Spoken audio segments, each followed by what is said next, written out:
Evening. Thanks for joining us tonight. I'm Mike Olmstead. Well, no doubt the excitement is ramping up as we get closer to Sunday and the Super Bowl. However, believe it or not, human trafficking can also be an issue during one of sports' biggest weekends. KSN's Deja Brown spent some time with someone today who knows about it all too well.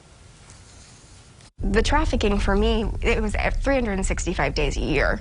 When we think of the Super Bowl, our attention naturally goes to the rivalry and competition. But experts say there's a darker side to the game, operating in the shadows. I just remember during Super Bowl time, during any of those events, it being an increased pressure. This survivor that I spoke with is a human trafficking survivor who says that darker side is sadly all too familiar because she was trafficked during a Super Bowl event. Quotas, amounts of money that I would need to bring in during that time would increase, and the hours of working would increase because there were more buyers. Demand for sex is there every single day. But when there is a large event, people do tend to think that they can step outside of the rules.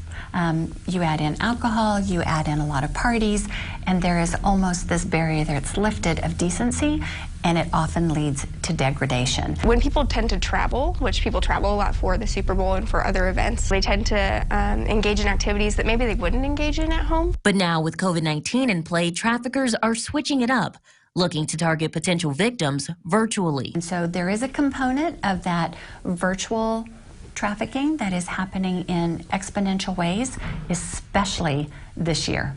Just to be vigilant and to be aware that trafficking may not look like how it's portrayed in movies. I was able to get out with the help of several local agencies, which I was very, very fortunate to do that, but my experience was decades of trafficking. Know that there is help and know that people believe in you getting that help. So don't give up.